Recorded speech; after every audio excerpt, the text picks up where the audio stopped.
Good afternoon, Facebook and LinkedIn land. Thanks for attending another calf chat sponsored by Zoetis. I'm Sue Puffenbarger, and I'm a territory business manager on the East Coast.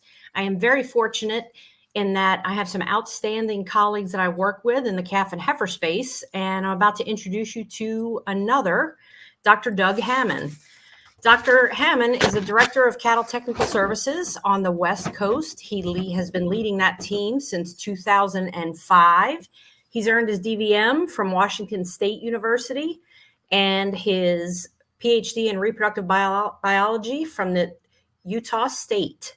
Dr. Hammon's experience is as a veterinarian, veterinary consultant, academic instructor, and researcher. His research and clinical focus has been on transition cow management, uterine health, and calf health. Thanks, Dr. Hammon, for joining us. We want to get started talking about calves and capturing lifetime value. Very good. Thank you, Sue, for the kind introduction. And I want to extend a thanks to Dairy Calf and Heifer Association for providing these calf chats and this opportunity to speak to all of you today and have a discussion about raising healthy calves. So appreciate all your attendance, and we'll go ahead and get started. So, as we were developing and talking about this presentation, really, as I've talked more and more about calves here in the last, I'd say 10 to 15 years, I find myself focusing more and more on day one. And a lot of times prior to day one, or dry cow and late gestation development. So you'll see a lot of that in this presentation. Some of it will certainly be review, and there may even be some slides in here that you've seen in the past, but they all are worth repeating, in my opinion. So appreciate that. Sue kind of mentioned my background. Maybe one caveat it's worth mentioning is in my nearly 30 years as a dairy veterinarian, and through that experience, it's been in the West for the most part. I've lived out here in the West between Idaho, California, Washington, Utah, and I think calf biology is the same. Calf needs are the same no matter where they are located. But, facilities are different, climate's a bit different, and some of the practices may differ from region to region. So just wanted to give you that perspective that I'm coming at this from a very Western perspective and bias. So with that, what we do know is that, I think we understand and need to keep in mind that, we know that calves are a very significant investment. They're not cheap to raise. Feed's expensive, space is expensive, labor is expensive, but we need to think about those calves as an investment. They're often, the second highest in production costs. They're the chunk of that budget in production costs, 8.6%, maybe as high as 15 to 20% in some herds. However, we've done some work in the past, and probably a lot of you have seen that. We've produced some financial profitability information working with a large Midwestern lending and financial management consulting firm in the upper Midwest. And that data year after year, as we've looked at that across many herds and hundreds of thousands of calves, and I think we're 9 or 10 years worth of data in that, consistently shows that, keeping calves healthy and, importantly, minimizing death loss are key factors for the financial success of the dairy. So basically what that work showed was that heifer survival is highly correlated with net farm income, and year over year, very consistent. So, I think we all understand that, but it bears repeating. So we're going to spend some time and think about, preparing that calf with thought in mind that calf is going to be transported to another facility, and maybe a distant facility, to be raised to some stage. Either, maybe they come back as, 4, 5, 6 month old, maybe they come back as springers, but the big thing is getting those calves ready as a young calf to transport. So we'll veer into that transport thing here in the next few slides. So what are some must-dos? Think about day one, calving, maybe pre-calving, but we want those calves born both for the cow and the calf, but in a clean, and I'd add dry, well-ventilated maternity barn with a separate area for calving. Some of these are very basic things, but still, when we evaluate calves, we see some opportunities for improvement. But certainly, dipping navels is critical to this. I personally still like the tincture of iodine, the strong iodine. I know it's been difficult or more challenging, difficult to get and expensive for the last many years, but that seems to be the best at preventing those naval infections, drying out that umbilical stump. Harvesting colostrum, we need to get that done as soon as we can after calving. I work with some facilities here in the West and here in southern Idaho where I'm located, where they calve around the clock. They're big facilities. They have separate transition or calving facilities where they're able to basically calve cows, separate the calves from the cows, collect the colostrum, and as soon as the cow or the heifer is ready for that. And that's ideal, realizing that not all farms, and especially small farms, may not have that luxury of collecting colostrum in a very short period of time. But just keep in mind, the longer that cow goes from calving to colostrum collection, we lose some of the quality of that colostrum. So IgG or antibody will decrease pretty linearly over time. And then if we have time on the farm before the calves head out to wherever they're going to be raised, we've got some opportunity to administer some vaccines, if appropriate, on the farm. And probably a good idea to just mention here, we want to know what the calf raiser is doing as well, so that we're not double vaccinating those calves, both at the source farm and when they're arriving at the calf ranch, maybe hours to day later. So, and then we need to keep in mind too the type of animal that we're dealing with. Certainly at birth, but 4 weeks to even months, we've got a calf that has really a fully developed or functional immune system, but underdeveloped or not mature. So we're going to send a calf out on a trailer ride, likely, and maybe anywhere from a short hour trip to a long trip. That's very vulnerable for a lot of reasons, but one is it has an immune system that isn't fully competent or developed or mature at that point. So.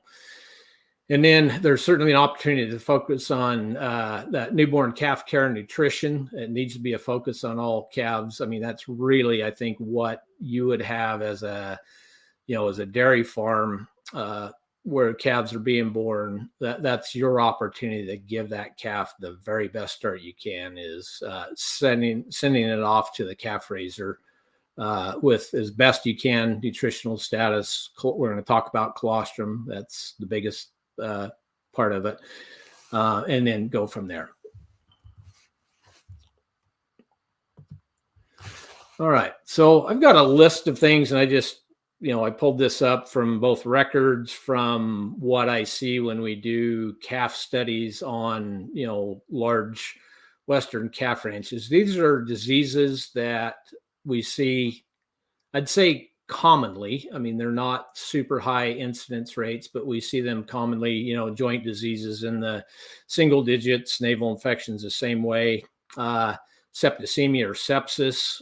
We see some calving injuries, and we see on arrival, depending on the season here in southern Idaho, we'll get some calves that are hauled in from fairly long distances, and those calves certainly can arrive really hypothermic, and they're just kind of down and outer calves that really got a rough start. So when they arrive on the facility, there's some heroic efforts with warm fluids and feed and maybe jackets and warming that has to happen.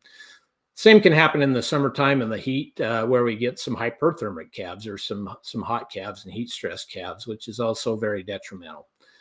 not uncommon to have calves arrive with dehydration and acidosis. And there's been some studies that have shown, the longer we haul those calves, especially young calves, the more likely they are to have those issues. So these are things that I see again on calf raiser facilities and in studies that really impact health and survival of calves. Starting certainly at those top 4 bullet points there. So there's been some fairly recent publications, a few of them. I'm going to highlight one here that really looks at transportation of calves. Just got a couple of slides on this and hit some high points, but this particular study published this year in Journal of Dairy Science out of Canada in Guelph University. Study looked at 175 calves in 7 different transport cohorts. So think about that as trailer loads from 5 commercial dairies on farms in Ontario. And these calves were evaluated for disease and, health following either 6, 12, or 16 hours of transport. And then there's an age factor in there as well, and I'll mention that below. But certainly calves face this age-related and distance-related issues, and one of those are energy deficits that show up, especially in longer transport times. So, just talking about calves that really, if you're starting to look at some blood work on these calves, they'd have evidence of having, lower glucose, maybe higher things like beta hydroxybutyrate, or looked like they're trying to mobilize fat, which they don't have much to mobilize. But the other part of that is that these calves, certainly in that 16-hour long haul group, had greater incidence of abnormal fecal scores compared to the shorter haul at 6 hours in that 14-day period after transport. Calves older than 7 days of age probably, for the most part, do better. They had a reduced incidence of abnormal respiratory scores compared to calves that were transported at younger age, even when they were transported at 16 hours. So, there may be something there holding those calves if possible. And if you're set up to do it, have the facilities to do it until they're a little older. They get their feet under them a little better. You've got an opportunity to get them well nourished and kind of sort through those that you may not want to transport, and they do better. So in this particular study, they kind of took that out of the factor, in that they did not ship calves that weren't deemed fit for transport. So they kind of took that out of the equation here. But the other thing that was observed in this study and reported is that calves that were transported 12 or 16 hours had higher probability of being dehydrated on arrival. And that dehydration lasted for the first about 48 hours after arrival. So, there may be some things we can do on both ends, on the shipping end from the source farm, on the arrival end from the calf facility, that may mitigate that some. So here are some ideas and thoughts about things that maybe should happen before a calf gets on a trailer, regardless, in my opinion, of how far they're going. But feed calves immediately prior to transport. And immediately, I'm talking about probably within a few hours of transport. And if I were going to pick something that I want to feed those calves, rather than maybe milk replacer or even whole milk, I'd be in favor of feeding a nutrient-dense colostrum or transition milk that would supply more energy to those calves to get them through that haul. And again, it goes back to energy balance and, those calves arriving with energy deficits. So get them, get enough in them to have them full on the start, but give them that energy to get through that transportation and arrive in good shape. The other consideration, and I see a lot of our large calf ranches in the West do this, certainly, during times of heat stress and hot weather in the summer, but a lot of them do it around the year round, is provide oral electrolytes on arrival. So, a lot of different oral electrolytes out there, but, one thing we're trying to certainly provide there is just to rehydrate those calves that are going to be dehydrated, especially on a longer haul. And then, if you have an electrolyte with an energy substrate in it, that probably wouldn't be a bad idea to give them a little energy when they arrive. So, delaying transportation is probably, from a calf standpoint, attractive, to, several days to a week or older of age. But it's probably impractical for a lot of operations that aren't raising their own calves, that are sending calves out to be raised. You just may not have the equipment, the facility, or the labor to get that done. So if that's the case, then we really just need to prioritize that newborn calf care. And then, we need to do what we can to mitigate heat and cold stress during transportation, whether that's, adequate deep bedding in trailers. I've had farms here, or calf operations here in Idaho, even go so far as to put calf coats on calves. It's a lot of work. It's a lot of effort. It's not cheap. But to get calf coats on those calves during transport so they arrive in better shape. And, that'll, if they're cold stress, that's going to exacerbate that energy deficit, which we, is shown to occur. Does anybody have any questions? We're going to quick try and not leave them all to the end so we can remember what we're talking about.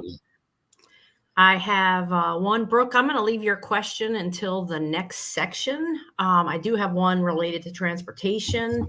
And what's your feeling? We can't ship calves full truckload every week. So should we hold those calves to the time when we will have a full truckload, or can we commingle with other farms? Yeah. Well, and I'll just say from experience, depending on size of farms, commingling certainly happens. My experience here in the West would be that there are route trucks either owned by the calf facility or by, a private entity that would run routes and pick calves up. Commingling's really common.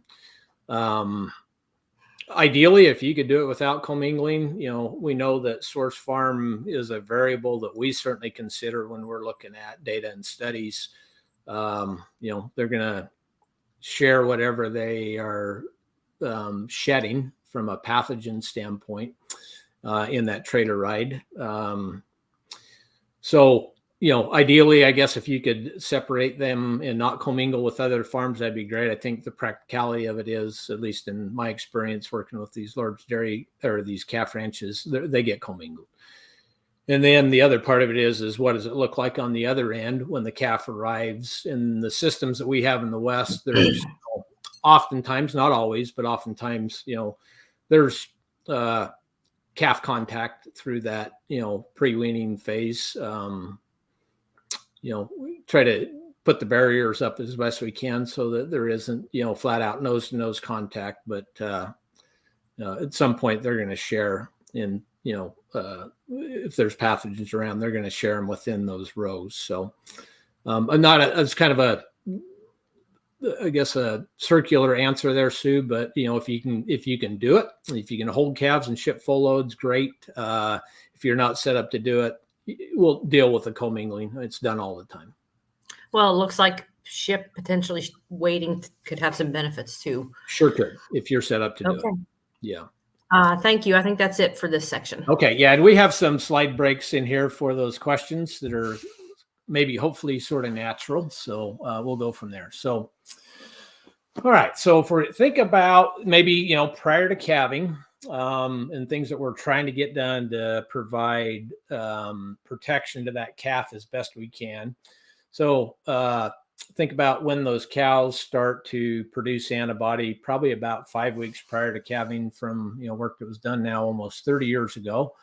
And they continue to, put antibody into colostrum in that period, beginning at 5 weeks up until about the time of calving. So, that kind of dictates when we should think about trying to maximize antibody concentrations in that cow that will get to the milk for scours. So our scours vaccines really that are on the market, they're the only vaccines that are really designed for protection of that calf, and they're a great tool to have. So if I think it's a must-have. That's a pretty strong word, but dairies really ought to have a scours vaccine protocol in place to vaccinate those dry cows to maximize that antibody in the colostrum. And then from there, there's a lot of obviously details of getting that colostrum in the calf, which we'll talk about as well. But we really want to start out by increasing the antibodies, specific antibodies for scours diseases in that colostrum. And, a large New Zealand study looking at lots of risk factors across multiple farms identified that dry cow use was one of the most significant factors in decreasing scours. And I think if we think about, as an example, rotavirus, which is pretty ubiquitous and endemic in dairy herds and in cows, that's one of the pathogens that we know is directly, I should say, diseases and disease prevention is pretty well correlated with antibody level in colostrum and what gets absorbed into calves. So the higher the antibody that we can get into that calf, the more likely it is to be protected from that disease. So we think about where those calves get their healthy start, and we've got a couple of pictures of maternity areas, photos here that really, they look great. They're well bedded. They look clean. Cows and calves are separate in that top picture. Cows look comfortable. Calves would be comfortable. But what we're really trying to do is minimize contamination of those calving areas. So I'd even start back with just the time that cow or heifer spends in that maternity pen. Ideally, they're going to go to a maternity pen to calve. There's reasons that I like that from a transition cow for the cow sake as well. If we move them in, we miss read when that cow's going to calve, and we move them and they spend a couple of days or 3 days in a calving pen. Dry matter intakes drop. Not good for the cow, not good for the calf, but they also contaminate that area. So we want to minimize the time they're in there, provide deep, comfortable, quality dry bedding, and then we want that calf out of that facility or out of that environment and away from that cow as soon as we can. I think we all on here understand why that is. I know there's some push to keep cows and calves together in places around the globe as well as here in the United States, but it's really just trying to provide that barrier between the cow and the calf from a health safety standpoint. So calves left in the dam with the dam for more than an hour have been shown to be more likely or higher risk for having cryptosporidium related disease. So again, back to that contamination, cows are shedding, calves get exposed. It's a great place to dip navels, take care of all of that type of stuff. In some cases, there may be some vaccines that are being administered to the calf at that time, and then back to harvesting colostrum, which is the critical part. Looks like, sorry, I'm got ahead of myself there.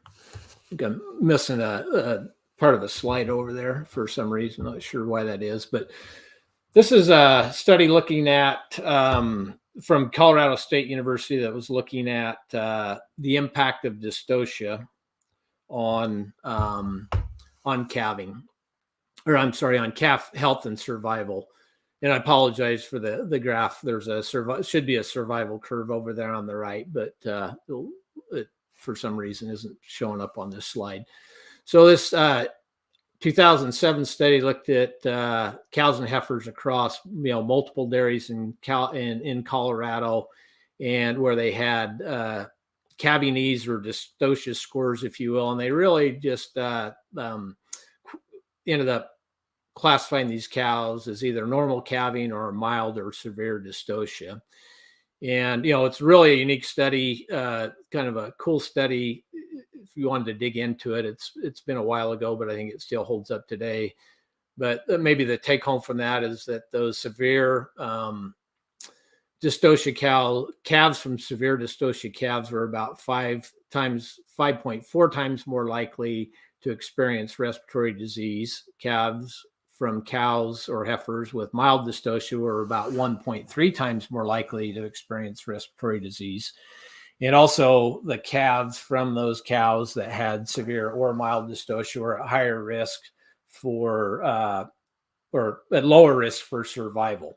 So you can see the numbers up there. There's 3,346 animals in those studies across those 3 dairies. And then probably the other take home from there, and the things that we understand, I think, as an industry has been shown for years through NOMS data and others, is that in this study would correlate well with that. About 50% of heifers experienced some level of dystocia that was recorded. It's going to be, much lower in cows than that, kind of 10 to 20%.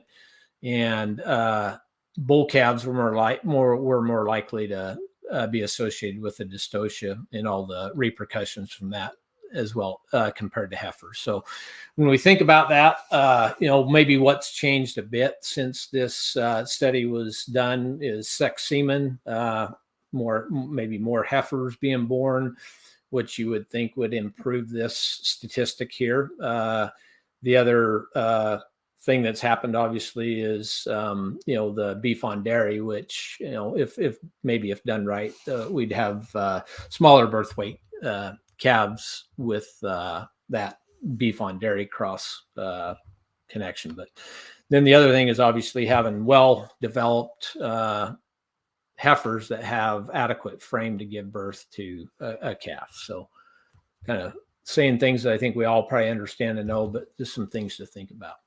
So this is going back to this mortality risk for calves that were born from cows with mild or moderate or mild or severe dystocia and or morbidity risk, I should say, but both had either higher respiratory and higher digestive disease risk if they were born to animals or to cows that had experienced dystocia.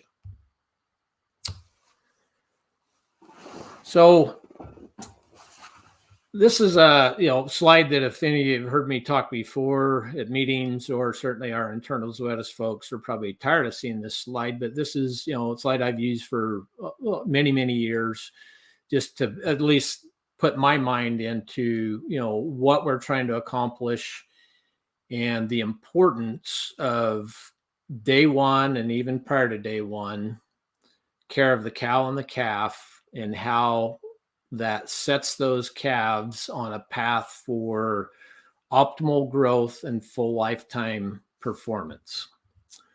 Colostrum is the biggest component of this, but there are, certainly dollars out there at the end when these animals mature and become mature lactating cows, first calving, second calving, and beyond. So just think about the things. There's not a lot that we can do to set a calf on a better path for future performance and survival than what happens within, right at and around the time of birth, and colostrum would be the big part of that. So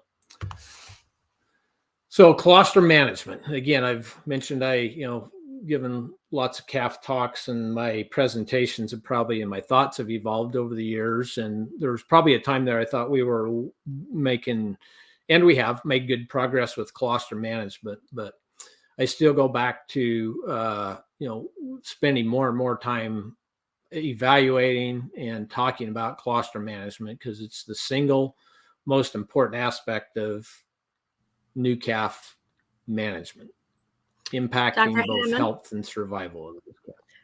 before Yes. we move on, we do have one question related to maternity pen. So everybody does have different ideas about what is clean. Is there a cow number that you would say you need to be at before you change bedding, washing the pen? In this particular question, it was a 12 by 12 area. How many cows will you put through it? But what is clean, and when do you decide something needs to be cleaned? Yeah, fair question. And I don't know that I have a hard answer for that. To me, it's, I think if you're talking about, small pens or individual calving pens, which may have their issues as well, but, you can pick those calving pens, certainly of the wet spots, manure, placenta, fluids, all that, and, spot rebed. I think that makes a lot of sense to do that.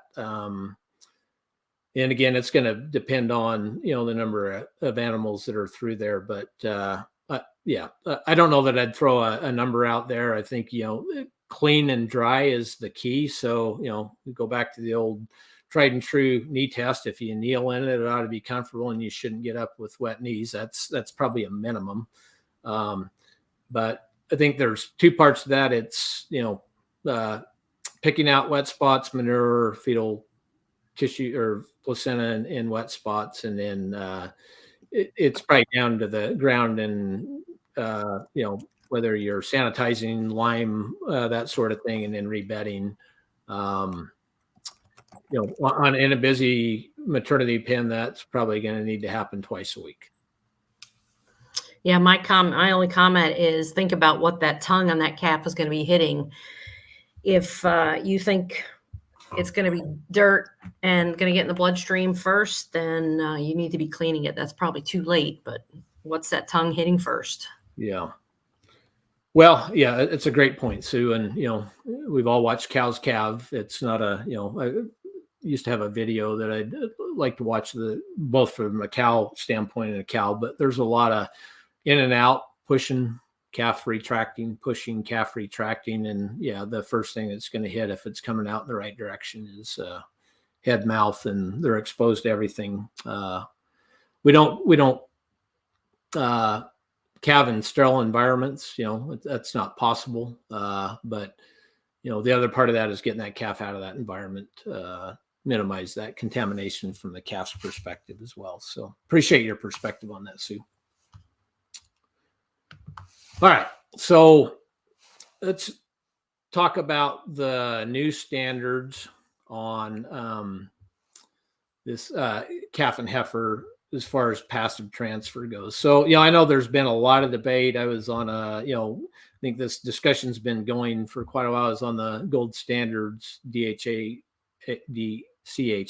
gold standards committee, the round before this past one, and there was discussion about it at that point. Where should we be? These are, I'd call this a consensus paper with the experts out there, the academic experts out in the world, led by Jason Lombard in Colorado, that came up with these new standards for passive transfer, and probably could focus over here. I mean, the thing that I'm used to looking at would be, if we're going to measure something in the calf, it's total serum proteins.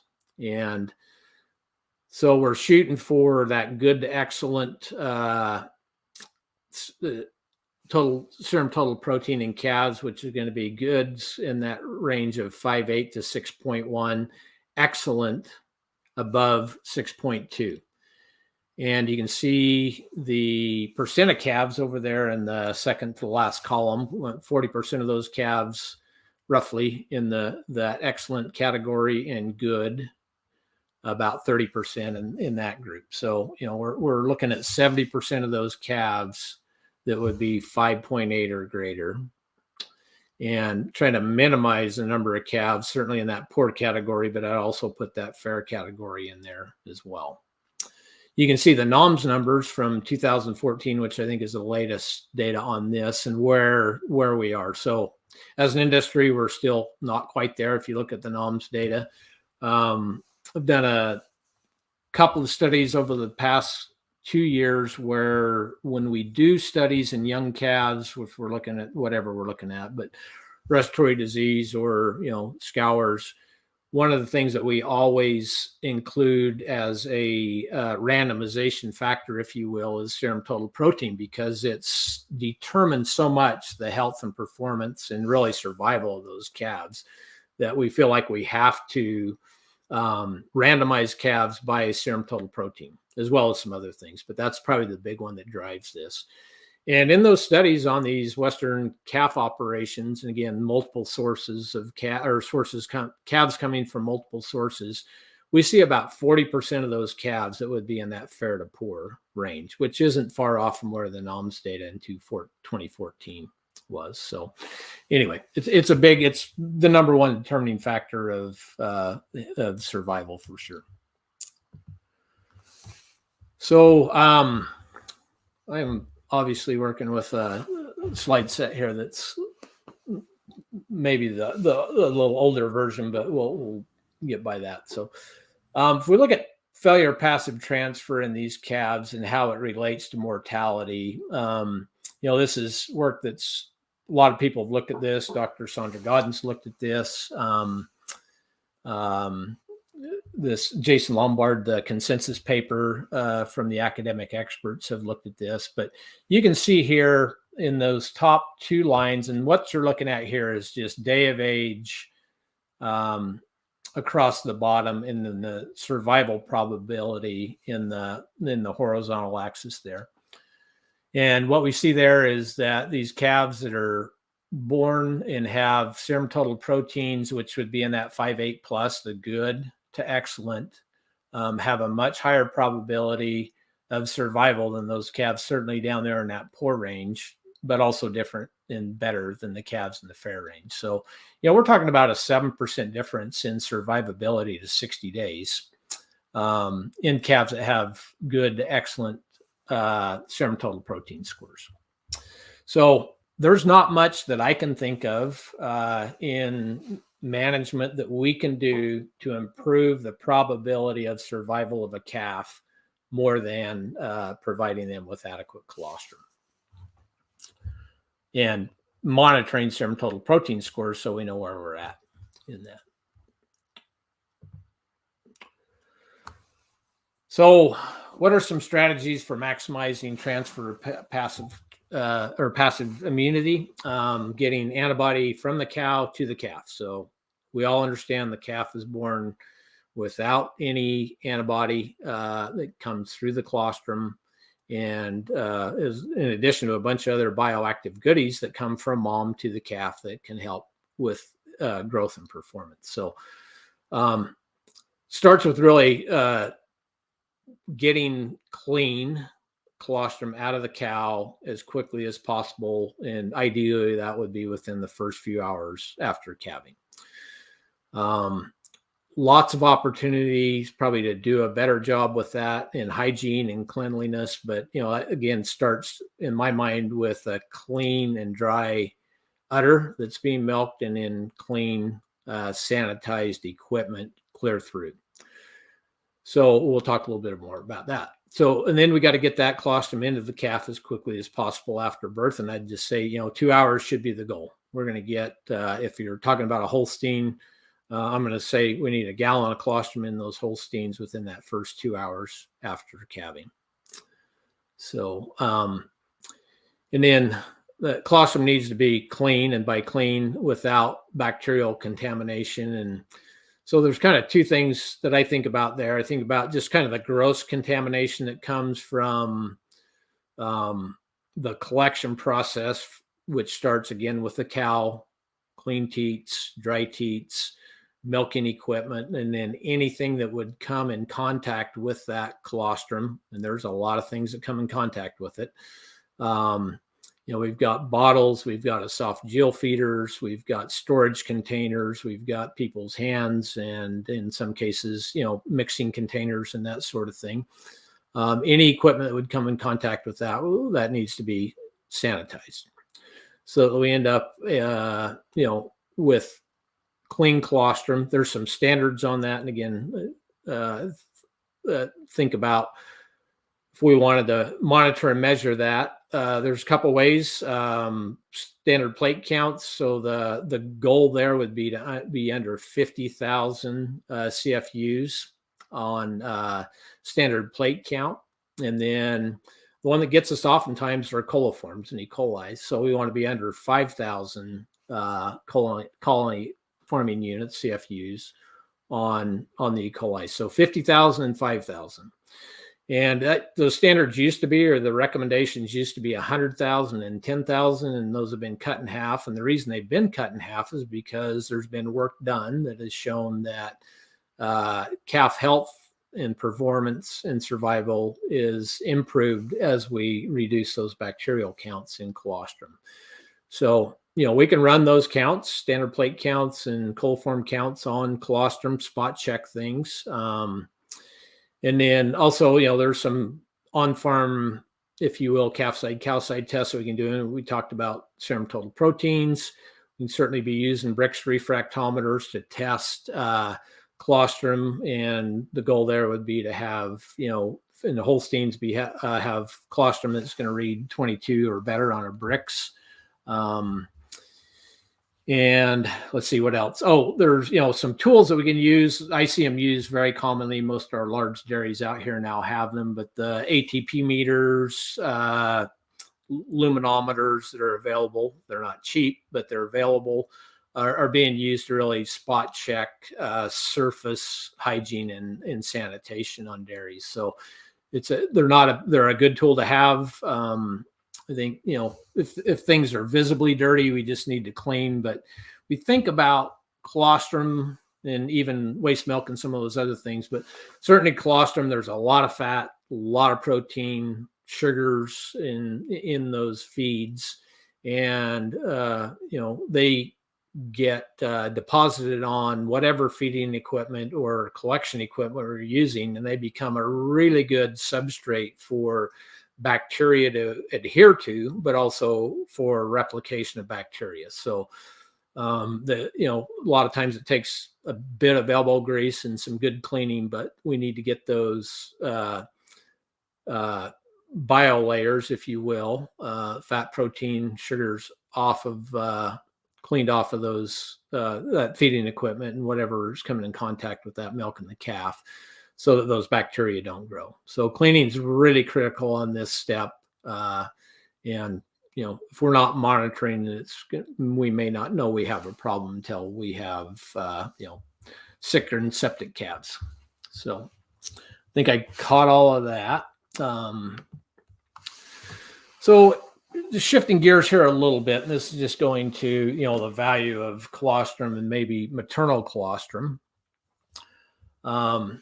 And this is a study by Dr. Quigley and his group that looked at feeding calves. There's a little more to this study than I'm showing here, but this is really focusing in on maternal colostrum versus colostrum replacer in calves who are on a fairly high plane of nutrition.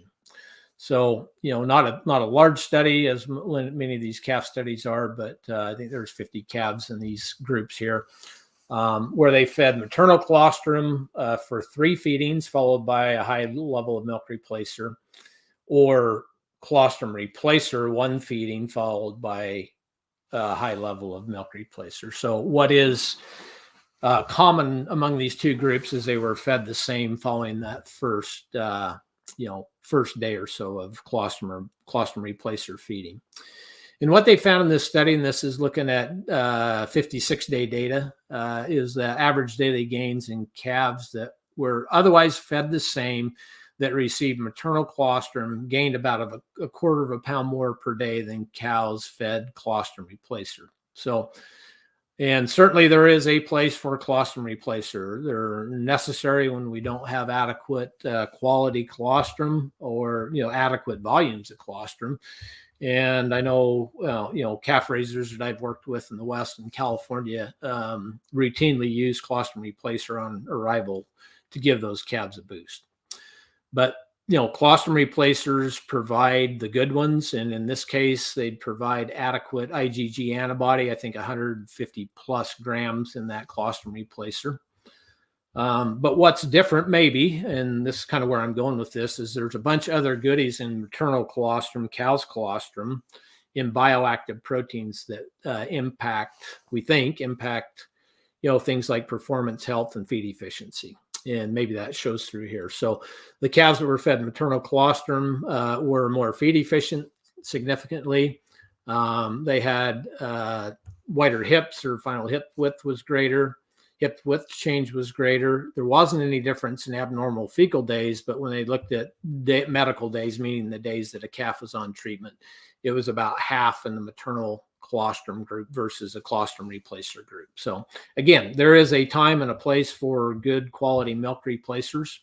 It isn't the point to diminish that. It's just the value of the close to 5,000 unique bioactive proteins that are in colostrum that aren't in milk or probably milk replacer. So this kind of ties in, Dr. Hammond, with a question that came through. what are those recommendations with the herds that have to feed colostrum replacer? 150 grams minimum? What's Yep. your thoughts on this? Yeah, that's not my thoughts, but that's the industry thoughts and the experts' thoughts is that 150 milligram is the threshold target. So, or the cut point target, if you will. So yeah, 150 grams of IgG is kind of what we're looking for there. Okay. And then actually tied into this, 2 other questions talking about feeding amount. Yeah. Does feeding amount matter in specifics? Some give 6 quarts at birth and then another 2 quarts 6 hours later, or should it be 8 quarts at once? What do we think? Yeah. I've never seen anybody do 8 quarts. I'm not saying it doesn't happen. That's, depending on calf size, I mean, if you look at what's the target, it's 10 to 12% of body weight.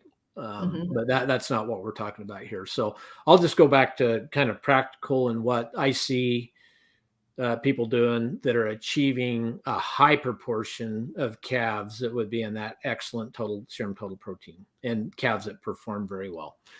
And those are dairies that I'm talking about Holsteins here for the most part, or, bigger calves. We could mention Jerseys as well, but they're doing 4 quarts immediately. And I'm talking within an hour or so of birth, followed by another 2 quart feeding within 6 to 8 hours. So they're getting 2 feedings before they would leave that kind of calf care, immediate calf care. But all the other things that we talked about with colostrum are going on too. It's, it's Brix verified 22% or better, certainly for that first feeding. And then, it's, we've got clean, sanitized, well cared for colostrum, which we'll talk about a little more here in a minute. But so I'm going to say 4 and 2 when I see 4 quarts going into calves, followed by 2 quarts an hour on the first feeding, within 6 to 8 hours on the second feeding. We can do a really good job of getting a big chunk of those calves in that excellent category of serum total. Do you feel that 6 quarts at birth is too much? It's more than I see. I mean, I've seen Jerseys certainly get, and again, they'd be much smaller calves, and the ones that I'm talking about get 4 quarts and they do fine. I think probably the bigger thing, the complaint that I see. So I'm just going to say it's, if we've got quality colostrum, the 4 quart followed by 2 quarts works really well getting those calves. If you can do 6 quarts, and I'm kind of getting, you've come back to it twice now, that somebody's feeding 6 quarts, and if it's not causing any issues, I am perfectly fine with 6 quarts. Okay. It's we're taking an abomasum or a stomach in a calf that has been, it's very small. It's never been distended, and we're gonna fill it really full. So as long as we're not having problems with that and pushing it into the hindgut where you might get hindgut fermentation and causing problems, I'm okay with that. But I do think that answers both of I do those get questions about that. Yeah. So the other thing that came up, you mentioned Brix. If we're consistently getting colostrum that is less than 18 on Brix, can you just assume that we're going to have poor passive transfer and poor total proteins? Yeah, I think that's where. So great question, and I've looked at these in some herds. When I spent 13 years in California, and certainly during what I'd call peak calving season, which unfortunately also coincides with heat stressed, dry and close-up cows, we run into, for whatever reason, it may be Brix, it may be other things, but less than ideal quality colostrum. So you can make up for that some in volume. And again, I think if we go back to 6 quarts, in theory, not in theory, but 4 quarts of adequate 50 gram plus IgG per liter colostrum should get us where we need to go. Which, if we add another 2 quarts on top of that for that second feeding, that's kind of our, safety net, if you will, to get those calves over. So, it's not that 18% colostrum, and actually in jerseys, that's probably, I think the DCHA gold standards would tell us that's adequate. But that 18 bricks, I wouldn't throw it away. I think it's still certainly valuable. If that's what we have to feed, you feed it, but I'd add that second feeding. That's where that second feeding comes in, that second 2 quarts, if that makes sense. So thanks. That answers our questions so far. All right. Very good. All right. So this is really just a schematic that shows coliform growth, E. coli, if you will, in colostrum or milk. And it's a good thing to keep in mind, because I think it's probably, in my observations when I'm looking at colostrum management programs, this is an area where dairies often struggle, is getting colostrum cooled quickly, and even good quality, low plate count, low coliform count colostrum can get really contaminated really quickly.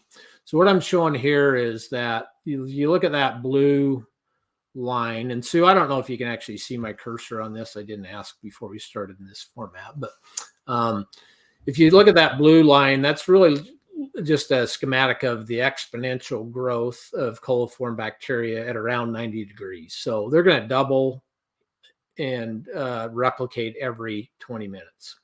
So we can start out with what's really good quality colostrum, below 5,000 coliform count, and in a matter of a few hours, we can have bacterial counts that are really high. And we can get into the hundreds of thousands within a few hours as that exponential growth occurs. So that goes back to where that recommendation of keeping or chilling colostrum to 60 degrees within 30 minutes of collection is critical, or feeding, feeding that colostrum either quickly or chilling it very quickly. So the capacity to chill colostrum and to get it cooled down quickly is really a challenge for a lot of dairies.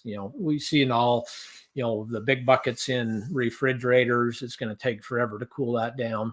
But even in, 2-quart or 4-quart bottles going into freezers, big walk-in freezers, there's just a lot of volume of what would be 102 or 103 degree colostrum. And it takes a fair bit of time to cool that down. So having said that, we know, there's this risk of diarrhea, starting somewhere around 5,000 coliform count. We get up around, that kind of 20,000, and we're probably getting into a case where it's a food poisoning type of event, but just a high risk of having calf scours or diarrhea there. So this is actually some kind of older. I probably ought to update this a little bit, but we've used these Hobo data loggers. Not a commercial for them, but they're a nice little tool for several things. We've got some Zoetis colleagues and others, veterinarians, have seen use these for monitoring vaccine refrigerator temperatures over time. Nice little tool. You can Bluetooth connect them to your smartphone, and they'll download, or they'll keep track of temperature data, and then you can download it, look at what that temperature fluctuation looks like over time. So the nice thing about this this model of this data logger here is it's submersible. So I've got one in my kit that got some fishing line tied to, and I can drop that in a sample, or say a bottle or a bucket, or whatever you want to, whatever they're storing colostrum in. I can drop it in there before it goes into the freezer or the cooler or whatever they're doing, and look at cooling rates over time. And that's what this graphic here is showing. And, a little hard to see down there, but each one of those little ticks along that horizontal, the horizontal axis on the bottom is 1 hour. I've got a red line across there at 60 degrees. How long does it take us to get to 60 degrees collection? So this is on a farm with 1 gallon bottles spaced out in a walk-in cooler, or a walk-in freezer, I should say. And it's taken them about 4+, maybe close to 5 hours to get that 1 gallon in a tall, 4-quart bottle cooled down. So the point of that is that believe we need some active cooling or feed it fresh, but some active rather than passive cooling techniques. And these aren't all of them. There's all kinds of ways, and probably many of you on the line or on this call here today have your own way of doing this, but just some ideas. So certainly ice baths in a 1-to-4 ratio of ice, so more ice than colostrum, can help quick cool. The other thing I've seen is, larger, say, pails or buckets of colostrum with rectal sleeves full of ice in them. Again, as long as we can do it in a sanitary fashion, that's okay. I haven't seen a lot of this, but I've seen a little bit of these ice paddles that are up here in the upper left hand. And these ice paddles are fairly large. I think these would be 4-quart volume ice paddles. They're used really in commercial kitchens, and you think about convention centers and big hotels when they're trying to cool liquid food down quickly from a food safety standpoint, which is exactly what we're talking about here. So these ice paddles are just a large surface to volume ratio. You can submerge those, freeze them. You can sanitize them, freeze the water in them, put them in the container of colostrum, and basically you can agitate. So you can get them cooled down pretty quickly. And then the other thing, and again, I'm not really good at dairy equipment, but I've seen a few of these plate cooler type of systems with an insulated storage tank. So but again, the goal is to get that colostrum cooled to 60 degrees within 30 minutes and to prevent that exponential growth of bacteria that occurs in milk. It really causes food, just think about it as, kind of a food poisoning type thing. When I get dairies or calf operations saying, we're losing calves in that first few days of life, they get really sick, they're down, they're out, heads are back, eyes are rolled back. And it makes me think we did something really early on, and maybe with colostrum, where they got contaminated, had high bacterial growth, they got septicemic, they showered all their organs, including their nervous system, brain and spinal cord, with bacteria, and they are not going to survive for the most part. So it's what we're trying to prevent there. And then heat treatment of colostrum. And I know, I don't know what the percentage of operations dairies I work with, that even large dairies that heat treat colostrum. It's, it's another management step. It's more equipment to deal with, but I really like the idea of heat treating colostrum and waste milk for sure. If they're using waste milk, it's important, but we're talking about heat treating colostrum at those lower temperature long times. So the recommendation there is using that 140 degrees Fahrenheit for 60 minutes. And we know, and got studies out there that have looked at this, reduces or eliminates some of the pathogens that can cause bad disease in calves. So think about mycoplasma, listeria, E. coli, salmonella diseases, and then mycobacterium that would cause Johne's disease. I think one thing to think about this is, heat treatment or pasteurization is going to reduce the bacteria. It's not going to sterilize it. So the cleaner we start, the better we end up. And then once it's pasteurized, either needs to be fed or it needs to be cooled again, because there are residual bacteria in there which will grow in an exponential fashion. So there's a lot of little details that go into managing colostrum, which everybody on the line here, I think, fully understands. It's easy to talk about. There's a lot of steps to get it right. So, but certainly heat treatment of colostrum reduces bacterial counts and total coliform counts in colostrum while maintaining IgG concentration. So, there's some things, maternal white cells that are not going to survive probably that heat treatment or pasteurization. There may be some of those bioactive proteins that are reduced, but at 140, I think, a lot of the proteins, it's going to be below that level that would do damage to most proteins, as far as I understand. So Dr. Hammond, a really good question just came across, and you talked about it a little bit. And is fast cooling as important in pasteurized colostrum? Yeah. So, well, I guess It is in that, if it sits out, even pasteurized, I mean, again, it's not sterile. And just think about that exponential growth of bacteria. We focused on coliforms. Every 20 minutes, we're going to have a doubling of coliform bacteria. So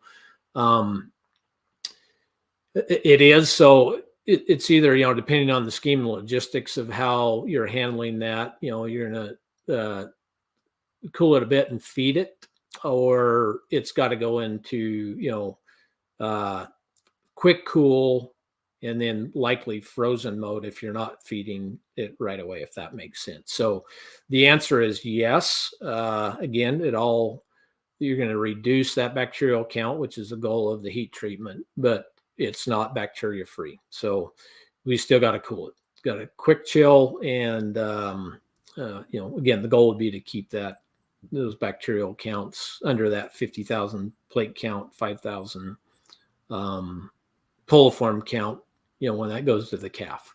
So did that answer the question, or did I understand the question correctly? I think that did, yes. And Okay. It is the top of the hour if you want to get ready to finish up.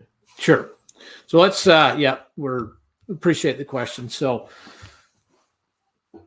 there may be some advantage of using colostrum and even transition milk beyond day one. We got some, even though calves may not absorb antibody very well, gut level antibody, not to mention all the bioactive proteins that are in colostrum and transition milk that may help those calves grow and perform much better. So that's an active area of research, I think, in the industry, and something I'm starting to see a little more of is people either considering or doing extended colostrum or transition feeding. So I think a lot of you have seen this, and I know Dr.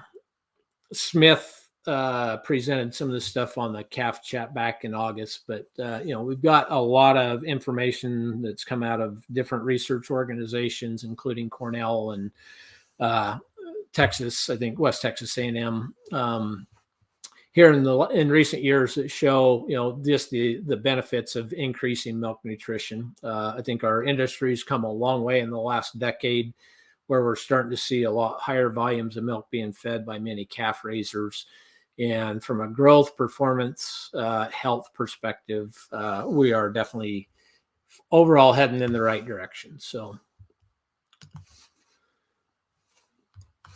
this is the one that kind of, I think, started a lot of this discussion off with Dr. Sobron and Van Amberg back in Cornell 10 years ago now, that looked at a series of studies, 13 studies, looking at the impact of milk feeding and increased milk feeding, volume of milk, on weight gain, performance, and first lactation milk yield in calves that were fed various levels of milk in the first 8 weeks of life. And it's pretty profound. Again, go back to that trajectory slide or graphic that I had. Again, a lot we can do on day one with colostrum, but also with that feeding management, increasing feeding levels, milk levels in calves that are really efficient at extracting nutrients from milk as monogastrics, more or less. But those studies, all but one, showed some level of increase in milk yield and first lactation. It ranged anywhere from 1,000 to 3,000 pounds in first lactation. The standalone study that they ran there at Cornell, I think they looked at that, and there was still benefit out in second and maybe third lactation, if I remember right.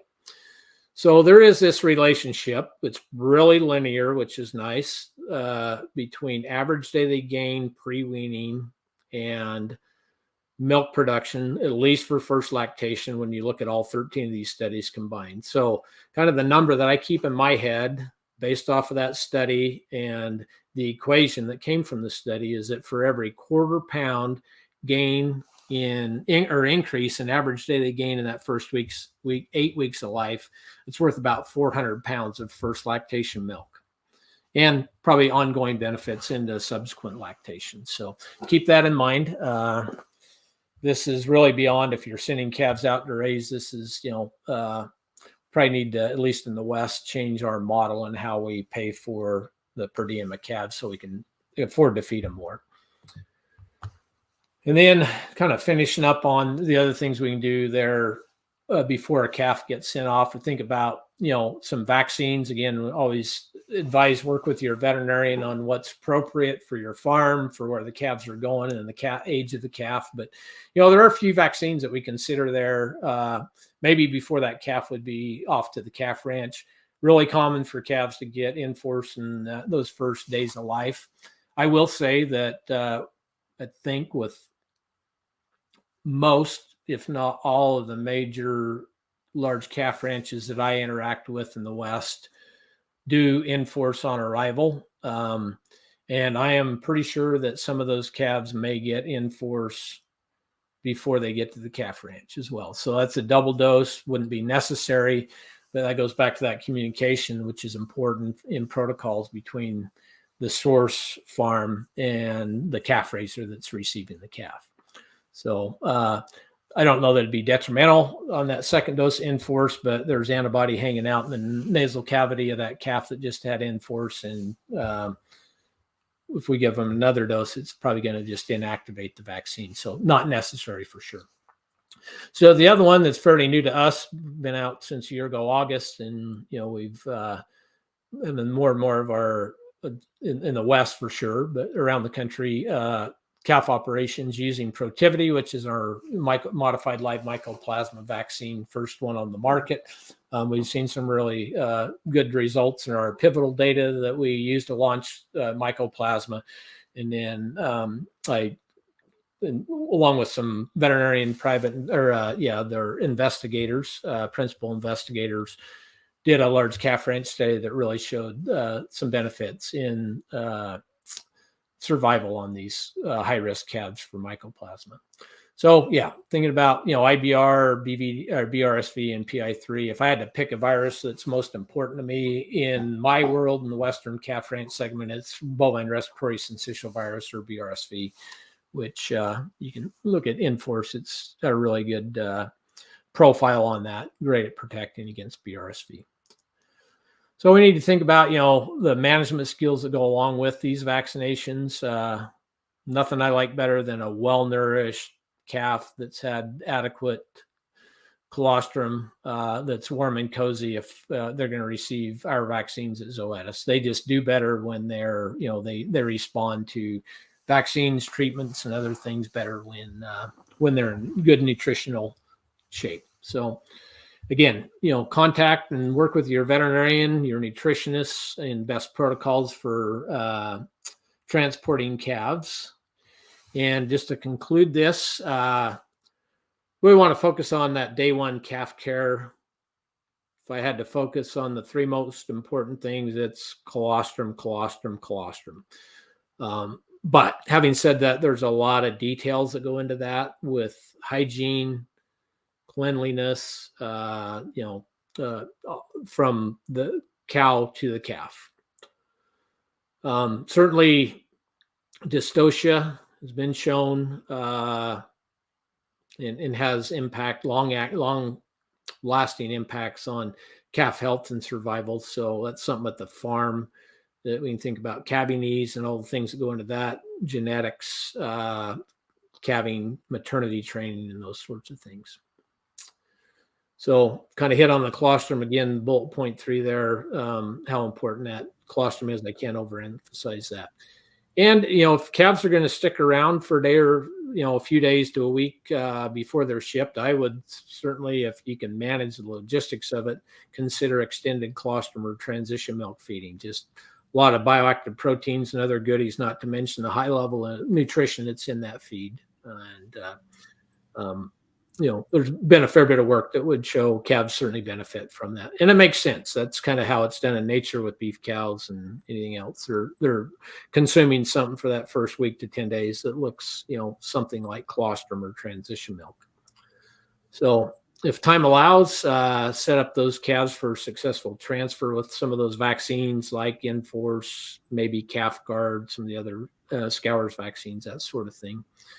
And then I would recommend feeding those calves prior to transportation, feeding milk or transition milk, and then electrolytes on arrival. So work with your calf raisers on that.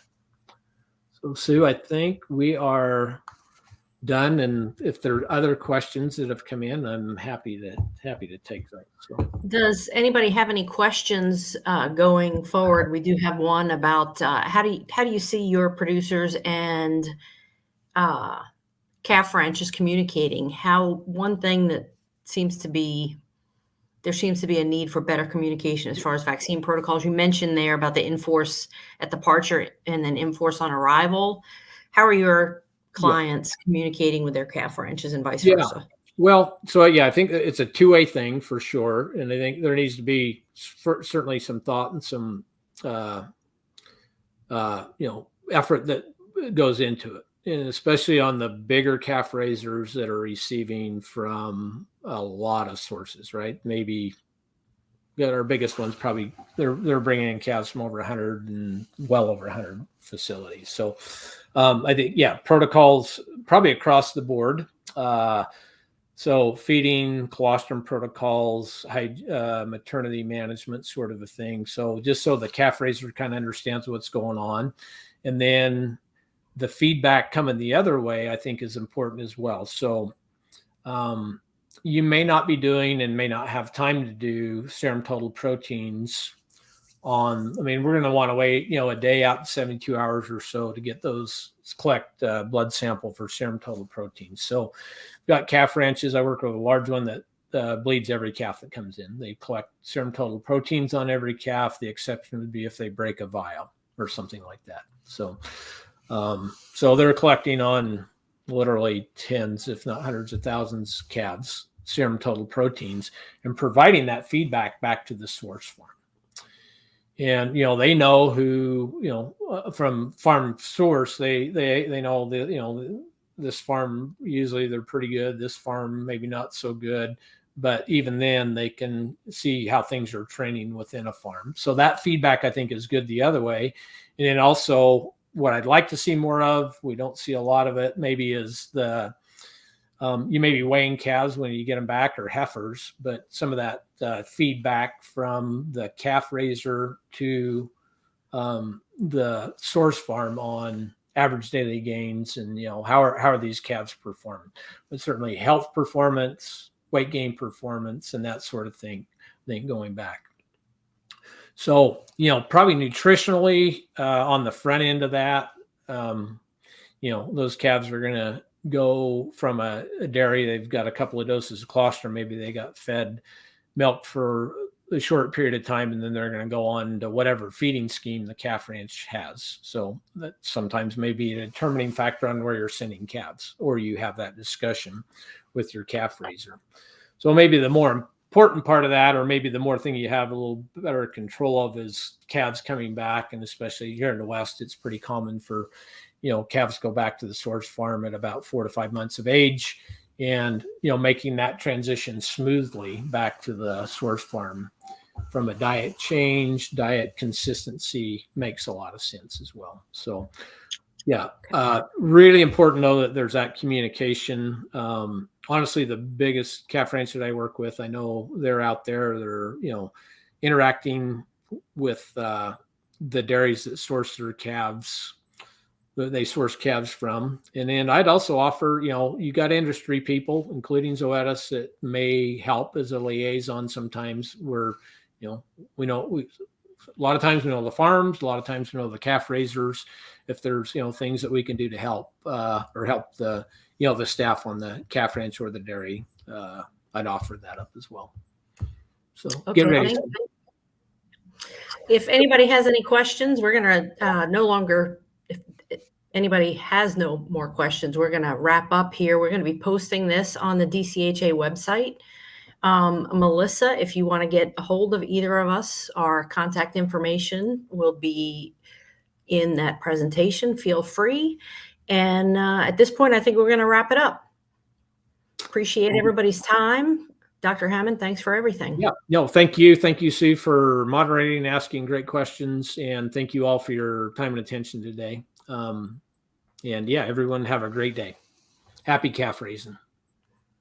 Thank you.